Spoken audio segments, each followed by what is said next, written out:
What many people don't understand is that it's over for America. America has seen its best days. You know, there used to be a time when the world looked up to America and thought America was the great example of what a country could be. But all the other countries are catching up. The American people are struggling. Our leadership sucks. The parties are whack. And every single day we're praying for inflation to go down. Unfortunately, everyone's pretending like things are okay. And that's the worst part about it. The next couple of years, we're going to see a huge change in America. Potentially, we may see destruction, we may see civil war, we may see all-out battle between the states. Next presidential election is going to be crazy. And I still love living here. I still love America. But let's be real.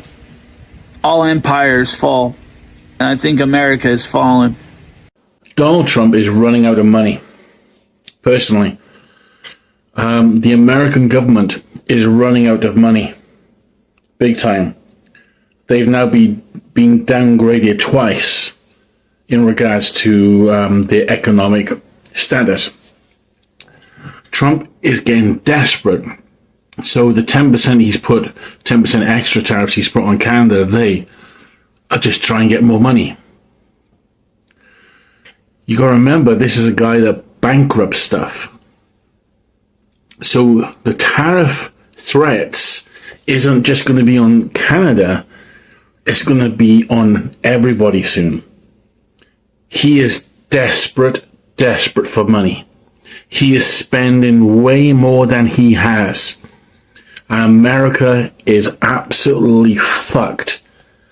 As long as this man is president, all you have is disaster, dismay, and disappointment. When the American empire finally collapses, historians won't be stunned by the greed of the elite. They will be stunned by the loyalty of the poor. That stopped me in my tracks. The working class didn't just vote against their own interests, they worshipped the billionaires robbing them. They slashed their own benefits, gutted their own healthcare, and cheered while the rich wrote off private jets as tax deductions. Not because it helped them, but because they were told it would hurt someone else. And that right there is how you rig a democracy without ever breaking a single law. Some laws were broken, but this tweet makes such an important point. The greed of the elite is expected. What is not expected is the loyalty of the poor, of the working class, to those who are taking from them. That is what is going to be studied in the history book. For more than a century, America was a symbol of power, innovation, and dreams. The land of opportunity, the place the world looked up to. But today, something has changed. The stars still shine on the flag, but the world no longer revolves around them. America is not what it used to be, and the rest of the world is catching up fast. Watch and pay attention, and I will share my thought later. This economy is great. Wait, no it isn't. It's shit. Nobody can afford anything. Let's explain this disconnect in less than 30 seconds. America's economic output, the entire pie, is getting bigger. But the average American's piece of the pie isn't really growing. In fact, in some cases, it's shrinking. But in other cases, people have huge slices of pie. In 2023, the wealthiest 1% had 30% of America's net worth. That does not mean that we all deserve an equal slice of pie. What it means to me is that it is essential for all of us to activate the power of the stock market to build wealth and make a bigger piece of pie for ourselves. And to the US government, I'm never forgiving you for this. And I'm never going to trust you ever again because you just, like that, took away millions of people's income and livelihood. And who does that? So I'm never trusting you ever again with anything. So I'm starting to give up hope that there's going to be a Hail Mary moment at the end of this that's going to save this app. I feel so dumb coming on the internet and crying about an app. But the fact is that this has been a sense of community for me for years now. And it got me through really, really hard times in my life. The pandemic, losing my job, all of that. Getting divorced, like all of this crap that's happened to me in the last 5 years since I've been on here. Hours and hours and hours of time I put into creating stuff for this platform. And I'm not the biggest creator on here. Like I'm not like, I don't have 3 million followers or 10 million followers, but I am I do have a platform. It's the biggest platform I have, and I worked really hard to make it. On top of that, it's been a source of income for me for going on 3 years now. First, it was just a little bit, but then it got to be more. I'm not like rich off of it, but it has significantly helped my income every month. Hi, Halloumi. And it's been consistent enough that like I've been able to rely on it. So like on top of being just sad that I'm losing my creative outlet and my platform, I'm like worried about like what I'm gonna do financially. And I know like I'll figure it out. Like I've had to do that a million times in my life. Like I'm an artist, I've had to figure it out a million times, but it just like, it sucks that I have to, or that any of us have to. It's so unfair. This is so much more than just an app. Like this is really truly a sense of community that there is nowhere else on the internet. And like, yes, I'm on Instagram, I'm on Facebook, I'm on Red Note now, I'm on Lemonade. I don't even know what that is, but I have 13,000 followers on there. I've literally only logged in twice, but I know that none of it's gonna be the same. I know none of it's gonna be the same. So I guess if this goes away, and for those of you that I don't see on the other apps, I want to say like, thank you to the community that I've had. My little community. I had such a small little corner of TikTok, but it was really beautiful. And I really appreciate all of you guys. All the people that comment on all my videos, even when my views were down and I wasn't getting views, people that would comment. And I always saw you, the same people. I know who you guys all are, and I love you all so much. And I'm so appreciative for the time that we've had. And I can't believe I'm crying like this on the internet. It feels like the pandemic. I haven't done this since then. But it feels like I'm losing. It feels like I'm losing like a really good friend. And that sucks. All right, Trumpers, come and get me. Hey, listen, I saw a video of Donald Trump talking about more tariffs. And no, it wasn't AI, so I don't want to hear you Trumpers saying that we're wanting to go to 100% tariffs on China, 100% tariffs on Mexico, and 100% tariffs on Canada. If he does this, which I don't even know why or how this is even fucking lawful, I thought we were supposed to be going to the Supreme Court to try to stop him from doing this, which I really think the Democrats need to lean in. Shit's expensive enough for the American people as it is, especially the industry that I work in. I see the price of certain things. I'm not going to say where I work, but listen, this is bullshit. And I'll tell you what else is bullshit on top of these tariffs is this government shutdown. This government shutdown is going on 3 weeks. 3 weeks of people that are not going to get paid for over a month at this point. And you people have allowed this. And what I think I love more than anything is the Trump supporters out here that actually worked in government now that are not getting a paycheck because of their president. And I also know you're going to come at me and say, well, it's the Democrats' fault. Hey, listen, bitch, we just brung in $2 trillion in tariff. Is this exactly what Donald Trump said, about 150 to $200 trillion in tariffs. And all the Democrats was wanting was a few $1 billion to go to Medicare, Medicaid for foreigners. And then you're going to say, well, we're not paying for foreigners. But hey, wait a minute. I thought you voted based on Christianity. And it says in the Bible, treat your neighbors and foreigners as you would your family and relatives. I don't understand where you people have missed the mark on all this. I really don't. But it's real sad. And I think it's all because you're uneducated. And I'm just going to call a spade, or you don't do enough homework on the situation. MAGAs, thanks for fucking us. I just watched a video about how this woman refinanced her home and how basically she is going to owe way more money than she already owed. Even though her payments are getting lowered, she's still going to owe more money, and talking about how it's such a scam. Yeah, pretty much everything in America is a scam. So health insurance, we pay $500 a month for health insurance, all right? But then you have a deductible. Some things apply to the deductible, some things don't.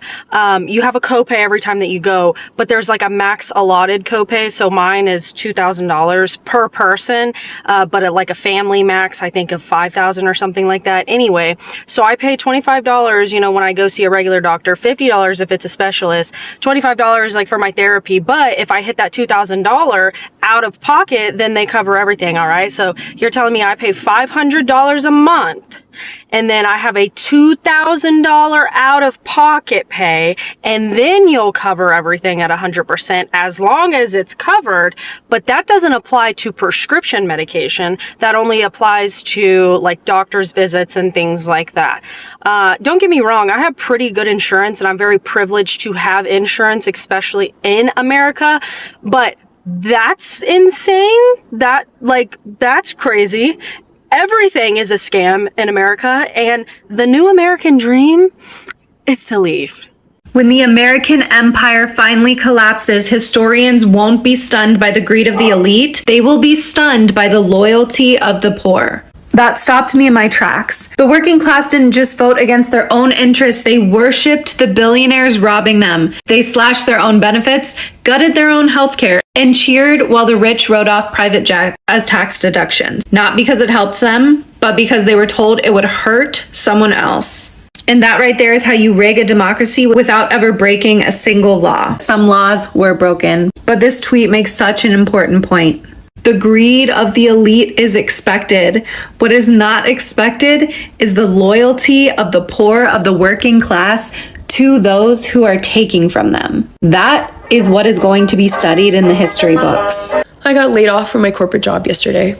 And I think that this is the reality for a lot of Americans right now, and it needs to be shared because America is not doing well right now. We have a 94% prediction rate that the recession is going to come, but yet our frickin' administration hasn't even made the move to actually say that a recession is coming. And let's actually call it what it is, a depression.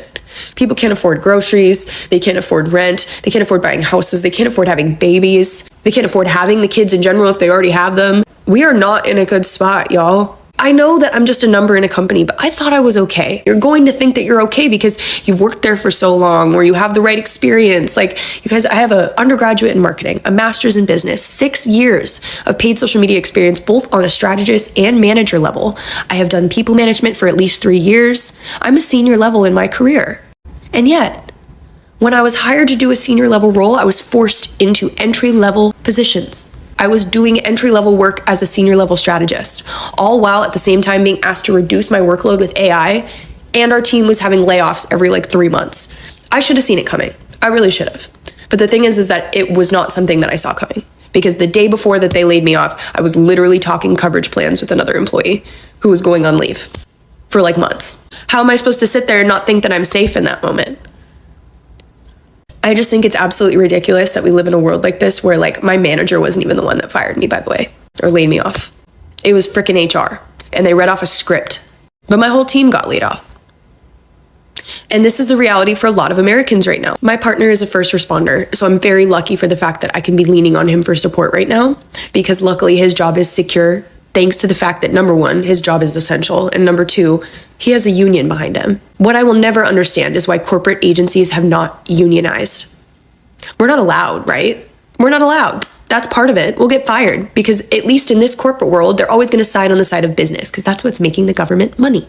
This world right now is not supporting people. It is supporting business. You are just a number, unfortunately. So please prepare yourself for shit like this. I wish I would have. I wish I'd been applying to other jobs months ago. I just was so dumb to not realize the signs. I want to talk about it. I think people need to talk about it. I think we need to make this more public. We all saw the jobs report. It was awful. Getting laid off on the day that the jobs report goes out, and it's 22,000 instead of 75,000 new jobs. You know how discouraging that is? If you know of anything in the marketing space, let me know. Use my comments as a way in which to maybe trauma dump. I don't care, vent. I'm here for you guys. I can't believe this. And I'm really sorry if you're going through this too. Here for you. On November 1st, families are going to lose SNAP benefits. And you know what else is that Trump stopped shipments to food pantries. So if people need help to food pantries, soup kitchens, things like that, they're not going to have enough food for everybody. They would rather starve people, make sure that we don't have health insurance, make sure we can't afford it, than negotiate with Democrats. It's their job. That's part of being in Congress, is that you have to negotiate. If you don't have enough votes, you have to negotiate to get those votes. Democrats don't want people to lose food and medical insurance, so they're not going to just give them their votes. They need to negotiate. That's part of politics. If you're the great deal maker that you say you are, then you should have had this done by now. In the 20th century, America led in almost everything: industry, education, technology, culture. After World War II, the US economy exploded. The dollar ruled the global trade. Hollywood shaped global culture. Every nation measures success by how close they could get to the American dream. But history never stands still. Empires rises and empires fade, sometimes without even realizing it. While America fought political wars at home, the world kept building. Asia became the factory and now the laboratory of the world. China leads in manufacturing, infrastructure, and artificial intelligence. India has become a digital powerhouse. Africa, once exploited, is rising as the next frontier of technology and resources. And Europe has outpaced the US in renewable energy, healthcare, and public education. Inside America, the cracks are showing. Bridges are collapsing, cities are struggling. Healthcare is expensive, education is drowning in debt, and politics has become a war of tribe, not ideas. While other nations focus on innovations and unity, America seems trapped in arguments. Left versus right, race versus race, rich versus poor. It is a fight that is costing the country its greatest strength, vision. Once the engine of the global economy, America now faces rising debt, widening inequality, and a shrinking middle class. For decades, the US exported democracy, but now it is struggling to protect its own. Even the dollar's dominance is being quietly challenged as nations begin trading in their own currencies. The question is no longer, can the world keep up with America? It is, can America keep up with the world? Around the globe, new powers are rising. Nations once labeled developing are now developing faster than ever before. Technology no longer has one capital. It is everywhere. Innovation is global. Talent is global. And for the first time in modern history, the world does not need America to move forward. But let's be clear, America is not finished. It still holds immense power, creativity, and influence. Its universities, entrepreneurs, and artists continue to shape the modern world. Yet the illusion of being number one forever is gone. The US must now compete, not command. It must listen, not dictate, and it must rebuild the trust it once had as a moral and innovator leaders. The US must now compete, not command. It must listen, not dictate, and it must rebuild the trust it once had as moral and innovative leader. This is not the fall of America, it is the rise of everyone else. It is a shift from domination to collaboration, from one superpower to a world of shared power. And maybe, just maybe, that is not a loss but an evolution. Because when more nations rise, humanity as a whole advances.